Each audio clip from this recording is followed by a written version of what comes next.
ఏం కాలేదు కదా రామలన్న ఈసారి కాయ ఏం దండుగా చాలా దండగా గుడ్డలు లేవు అసలు గడ్డిలే ఏం శాతం ధర ఎట్లుందన్నా ధర 6,000 అంట 6,000 కొన్నిసారి ఎంత ఉండే 8,000 ఉండే మరి ఎందుకు తగ్గినాయి 8, 7 మళ్ళా ఇవి పలుకు ధర తక్కువనేనా ఈసారి పలుకు 14,000, 13,000 పలుకు ధర మాత్రం తగ్గలేదు మరి కాయ ధరనే తగ్గింది నిరుడు ఇట్లయినా అట్లయినా ధరలు కలిసి వచ్చిండే 8,000, 7,000 అమ్మినాం తొలుత 8 అమ్మి ఎంతసేపు 7,000 కాడికి ఉన్నారు ఇప్పుడు 6,000 అంటున్నాడు అంతే అది ఇటువంటి కాయ వండిందంటే కొండ ఇంటికి పోమంటాడు అంతే అది అర్థం కూలీల రేట్లు 700 కలవనికి 700 ఇచ్చినాము ఇప్పుడు 700 8 ఎకరాలు వేసిన 8 ఎకరాలు పెట్టుబడి మొత్తం 2 లక్షలు పెట్టుబడి 2,50,000 అప్పుడే అయింది మళ్ళీ అప్పటి కలుపుకుంటే ఏమైతుందో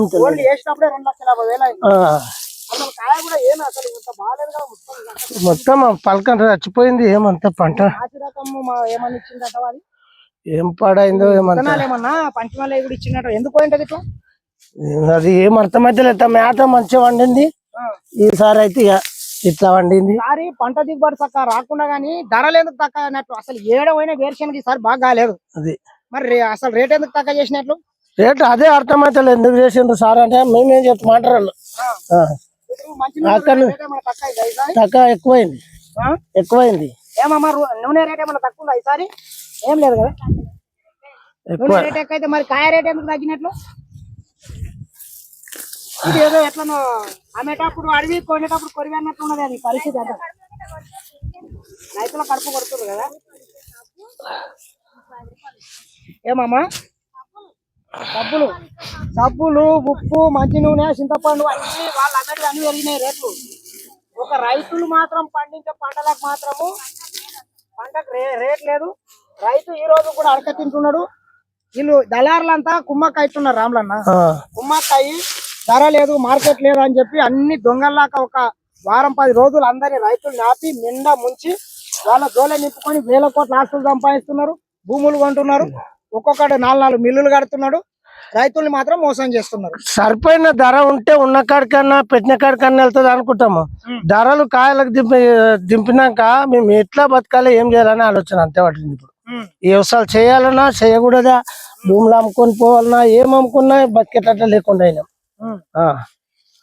వ్యవసాయం చేసి కూడా దండగా ఇప్పుడు ఈ ధర అడిగితే ఏం చేయాలి చెప్పు 1,400కు ఒక సంచి డిఏపి వేసినాం అప్పుడు మాట ఎరువు 1,400కు ఒక సంచి డిఏపి ఇప్పుడు 13,000కు క్వింటాల్ పలుకు అప్పుడు ఇప్పుడు 6,000 కాయ ఇక అది ఇట్లా గట్లే మంచిగా కానీ అంత ఉంటే తాళుండదు ఇది 6,000 అయ్యి లేకపోతే ఉండవు అంటారు మనం మార్కెట్ లో రామలారా ఏ వస్తువు కొనుక్కోపోయినా వాడు ఒక రేటు ముందే ఫిక్స్ చేస్తాడు ఇక వాడు అన్నకాడికి ఇచ్చి రావాలి మనం అంతే 20 రూపాయలు 10 రూపాయలు ఇట్లా అన్ని రూపాయి 2 రూపాయలు అని వాడు ముందే రేటు పెడతాడు ఎంఆర్పి రేటు రైతులు కూడా తాను పండించినటువంటి పంటకు ఆ రకంగా రేటు పెట్టుకునే వ్యవస్థ రావాలి కదా మరి అంతా రైతు కూడా ఫలాని నేను పల్లికాయ వండించిన వేరుశనగ వండించిన దీనికి నాకు ఇన్ని లక్షల పెట్టుబడి అయింది ఇట్లా అయితేనే నాకు ఈ రేటు అమ్మితేనే నాకు మిగులుతుందని ఒక వ్యవస్థ రావాలన్నా గవర్నమెంట్ కూడా ఆ రకంగా ప్రయత్నాలు చేయాలి ఎంతసేపు ఇప్పుడు రైతు ధర్నా చేసి మేము వేయమని రైతు కమెంట్ అయితేనేమో రైతు ఎవరిని ఇష్టం వచ్చినట్లు వాడు సావుకారు కిందికి ఓడుతున్నాడు ఇప్పుడు నేను అప్పు తెచ్చిన ఉద్దర ఇప్పుడు ఇంకో తాను కొనడానికి లేదు నగదు అమ్ముకుంటాను అయ్యో సావుకారికి మళ్ళీ నడిపోతే ₹7 అన్నది ఉండక్కడికి వేసి రావాలి అంతే నేను పండని పండకపోయి రైతన్న బాగుపడకపోవడానికి కారణం కూడా సగము మనము మన దగ్గర పెట్టుబడి ఉండదు పెట్టుబడి లేదు ఇప్పుడు ఇది పెట్టింది మన పెట్టుబడి వెళ్ళనప్పుడు ఏం చేస్తాం మళ్ళీ పంటకు మళ్ళీ అదే సౌకర్యకు మళ్ళీ ఆడుకోవాలి ₹3 రాసుకుంటాడు పాత మిగిలి ఉంటది మిగిలినందుకన్నా వాడు సచ్చినట్లు నా దగ్గర అమ్ముతాడని వాడు అనుకుంటాడు దీనికి అమ్మనికే వేరే ఆప్షన్ లేకపోతే నేను పెట్టిందే రేటు నేను ఆడింది ఆట పాటిందే పాట అనేటట్లు వాడు కూడా వాని ఇష్టం వచ్చినట్లు చేస్తున్నట్లు అనిపిస్తుంది అన్న నాకైతే. అదే కదా తమ్మి, ఇప్పుడు ఉండదే కదా. ఖచ్చితంగా ప్రభుత్వాలు కూడా చర్యలు తీసుకొని మా రైతుకు న్యాయం చేస్తే చాలా పుణ్యం ఉంటది. ఈ రైతులని మంచిగా కాపాడి తల్లి బిడ్డలేక చూసుకుంటే చాలా దయ ఉంటది మీకు. అది దేశానికి అన్నం పెడతారు రామన్న. మేము రైతే వ్యవసాయం చేయలేమంటే రూపాయలను తినలేరు, తాగలేరు. మా రైతు ఎంత కష్టపడుతుందో మా మీద అంత దయ ఉంచి ధరలు మంచి ధర పెట్టి కొంటే మాకు కూడా ఖుషి ఉంటది. అన్ని అంటే రైతులు మనం కాపాడుకోవాలి. మేము పెట్టలేమంటే మేము చేయలేమంటే మీరేం చేయలేరు. ఇప్పుడు కోటి విద్యలు కూటి కోసం ఇప్పుడు నోట్లు సంపాదించిన నోట్లు తిని సావాడు, ఇంకోటి సంపాదించిన ఇంకోటి తినాడు. రైతులు పండించేటటువంటి వద్దనంగా తింటారు. ఇప్పుడు పల్లె వేసినాం బాటంటే ఓటాడు అని తీసుకొని తింటాడు. నీతో రూపాయలు కట్టలు ఉండి ₹1 తీసుకొని తింటాడు ఎవడన్నా? తినలేడు. దీన్ని తిననేసే కష్టం కడి తిని మన్ను తినో మాపనక పౌలనక పండిస్తున్నాం. పండించిన పంటని మార్కెట్ కొండపోతే వీటిని దేక్తలేరు. లేదు రాములు, నీ ఇష్టం.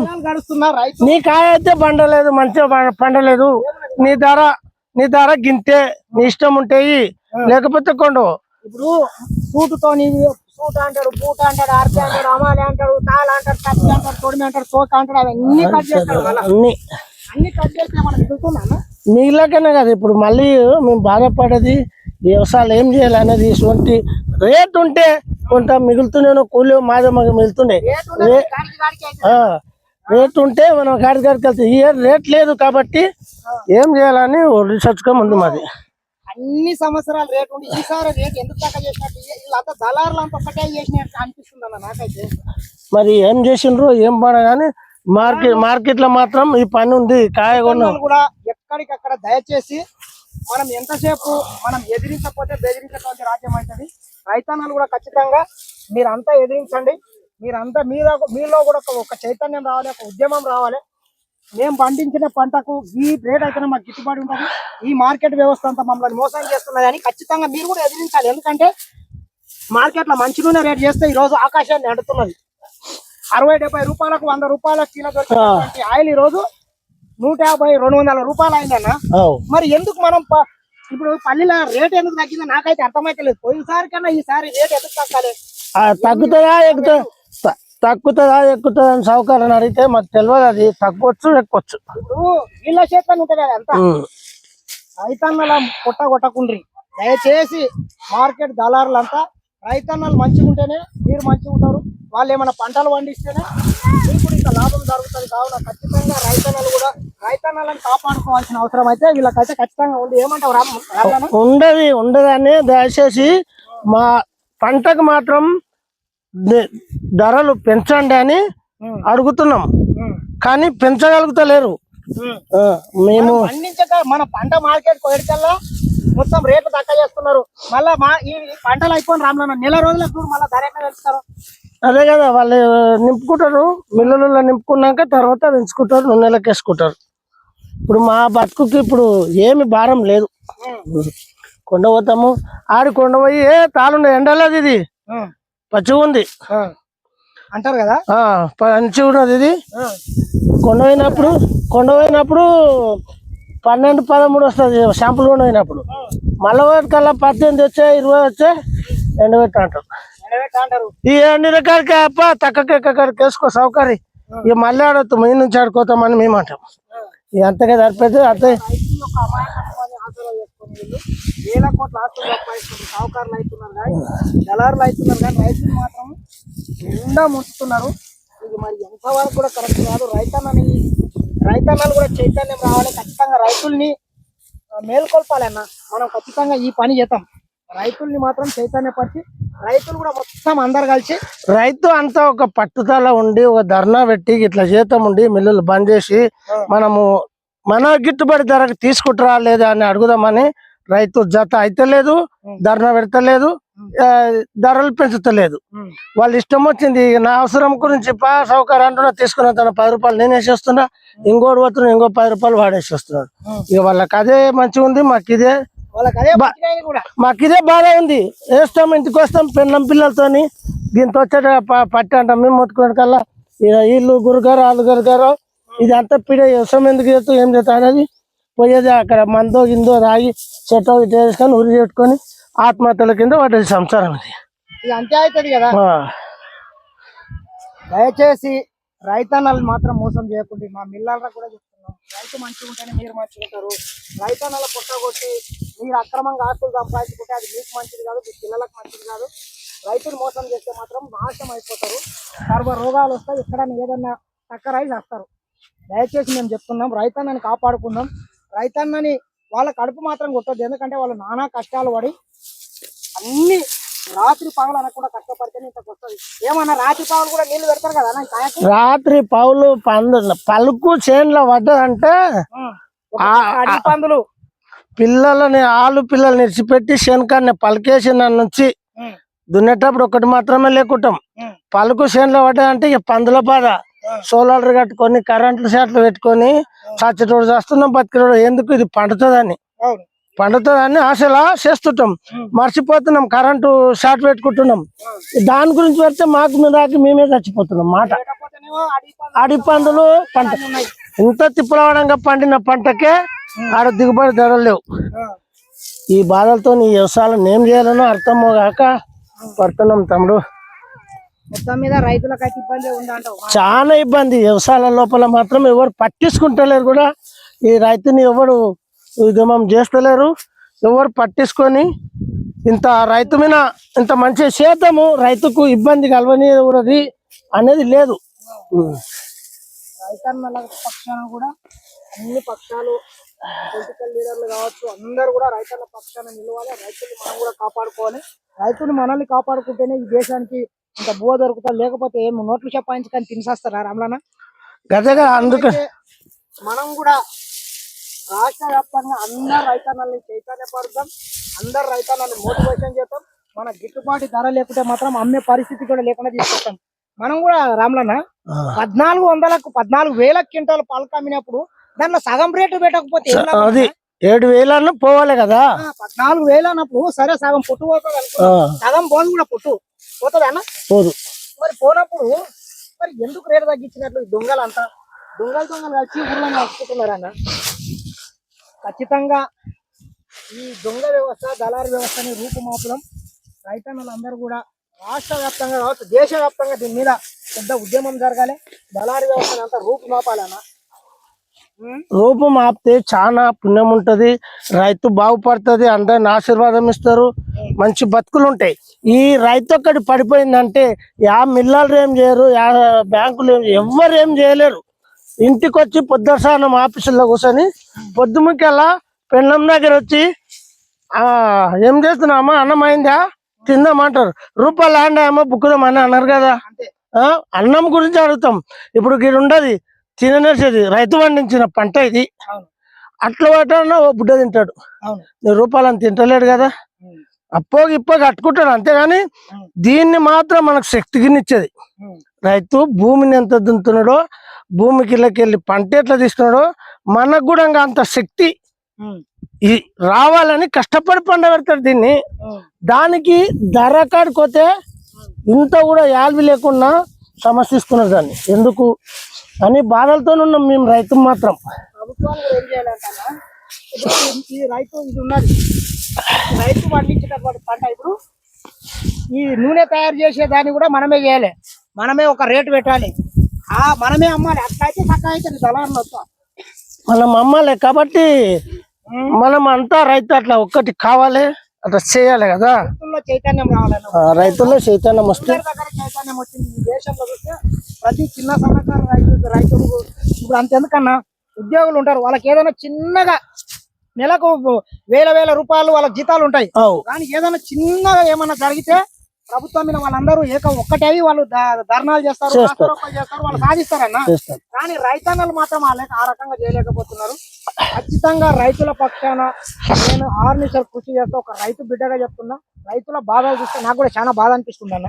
ఖచ్చితంగా దీని మీద మనం ఒక కార్యాచరణ తీసుకుందాం.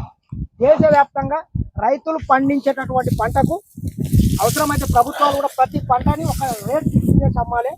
ఈ రేటుకి అయితే కొనండి, లేకపోతే మేము కొట్టామని చెప్పాలి. ఇండస్ట్రీలు పెట్టాలి, ఇక్కడనే ఆయిల్ తయారు కావాలి. ఇప్పుడు 200కు కిలో పోతున్నది పల్లి నూనెనా? 200 కిలో పోతున్నది పల్లి నూనె. 170, 180, 200 ఉంది ప్యూర్.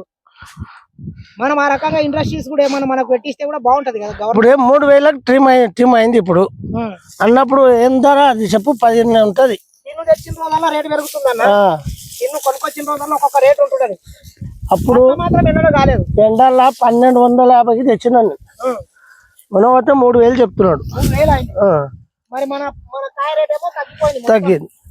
3000 తగ్గిపోయింది మార్కెట్ రేట్ మీద. 3000 తగ్గింది. ఇప్పుడు ఎట్లా బతకాలి, ఏం సమర్థించాలి, ఏం చేయాలి? కమస్కం ఇప్పుడు 8 నుంచి 7 వరకు ఉన్న ఇంత గిట్టుబాటు దానికి వెళ్తుంది అని ఆలోచన. ఎందుకంటే పోయినసారి 8, 7 పోయింది, దానికి వెళ్ళింది. ఒకంత మెదు ఉన్నదా లేదా వాంది దాని ఇది. కానీ 7 నుంచి 8 వరకు ధర ఉంటే దాని వరకు వెళ్తుంది. అవకాశం కూడా ఏం లేదు. లేదు. దగ్గర ఒక 8000, 10,000 మధ్యలో వచ్చే లాభం ఉంటుంది. ఈ కందికి వడ్లకి ఎట్లుండే ఈసారి? కంది 10,000 నుంచి 11 నుంచి ఇప్పుడు 8 వరకు వచ్చి నిలిచింది. కంది కూడా అంతే. కంది గవర్నమెంట్ కొడుతున్నది కాబట్టి పెద్ద ఇబ్బంది లేదు. కంది కూడా తొలుత 11 నుంచి ఇప్పుడు ఎంటసిరి అయిన వాళ్ళకి మాత్రం 8 కాడికి వచ్చి నిలిచింది. తగ్గింది. కందిపప్పు రేట్ ఏం తగ్గలేదు కదా? 10 తగ్గలేదు. మరి ఎందుకు రైతులు కొనేటప్పుడు దరిద్రులు అంతా ఎందుకు ఇట్లా తగ్గిస్తున్నట్లు? అదే కదా. ఏం తగ్గింది చెప్పు. అదే ఇప్పుడు కొంత తగ్గిందని రైతు కొండవకుండా ఉంటలేం. ఎంతగా నేను చెప్తున్నా కదా, సావుకారుతో అప్పు తెచ్చినాం. పంట సావుకారు ఫోన్ చేస్తాడు, అయ్యింది అయ్యో చేస్తున్నాం అంటాం. ఇక ఆయన అప్పు గురించి అన్న భయపడి ఇవ్వాల్సింది. అయిన కాడికి తెచ్చిన కాడికి ఆయన అప్పు గురించి అయినా ఏడ్చుకుంటానో తూర్చుకుంటానో ఇవ్వాల్సింది. కొంచెం లేట్ గా అమ్ముకుందాం అంటే కూడా మన సావుకారు తెస్తలేవు అంటాడు. అంతే, టైం అయిపోయింది, ఇంకేం తినాలి అవుతుంది అంటాడు. ఇక మళ్ళా పోయేటోళ్ళు మళ్ళా చేసుకున్నారంటే ఇన్ని అప్పే ఉంటది. మళ్ళా పోవాల్సింది. బతుకులు గట్లుండే రైతులవి. రైతుల్ని జరా మంచిగా చూసుకొని మంచి ధరలు పెంచితే మంచిగా ఉంటదని. తక్కువనే చేస్తలేరు. ఎంత చేసినా తక్కువ. రుణమాఫీ అయింది అన్న? మనం రుణమాఫీ అయింది. రైతుకు ఎన్ని చేసినా తక్కువ. గవర్నమెంట్ అన్ని రకాల కూడా ఇంకా చాలా సబ్సిడీలు ఇంకా రుణమాఫీ అయిన వాళ్ళకి అయింది, కాని వాళ్ళకి కాలేదు. అందరు కూడా కాలేదు. రైతులు అయితే మొత్తం మీద ఇబ్బందులు అవుతున్నారు. చాలా ఇబ్బందులు ఉండదు.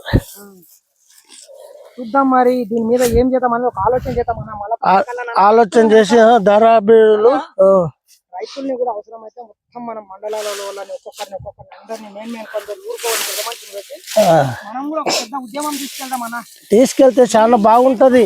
మాత్రం మీ మిల్లల్ని మొత్తం మూసుకెళ్తాము, ఒక్క క్వింటాల్ తీసుకురాము, నీ ఎట్లా కొనవో చూస్తామని చెప్పాలి. అవసరం అయితే మనం కూడా అడుగుదాం, అరే నేను అయిన తర్వాత నేను కూడా కొంటా ఇదే రేటుకు, మళ్ళీ నువ్వు నాకు అమ్మాలి అని కూడా చెప్తాం. అంతే కదా. మనం ఆ పని పడితే వాళ్ళు వస్తారు, అందరు వస్తారు. సేదాలకే ఉన్నాం. చైతన్యం లేక మనం ఎదిరించక వాళ్ళ రైతులు ఇప్పుడు మనది తీసుకుంటున్నారు, మనకే పెడుతుండ్రు వాళ్ళు, కానీ కమాయిస్తున్నారు. ఇప్పుడు మన పంట వండబోతున్నాము, దానికి కమిషన్ 5 రూపాయలు తీస్తున్నారు. 100కి 5 రూపాయలు, 100కి 4 రూపాయలు కమిషన్ తీసుకుంటే దాని మీద ఏం చేస్తారు? సావుకారు పైసలు ఏమైనా వస్తే నెలకు గంతే పడుతుంది, గంటలకు గంతే పడుతుంది. అదే అప్పులు కూడా ఇవ్వకుండా కమిషన్ వాళ్ళు కూర్చొని ఎట్లా బతకాలి? కూర్చొని బతకదు.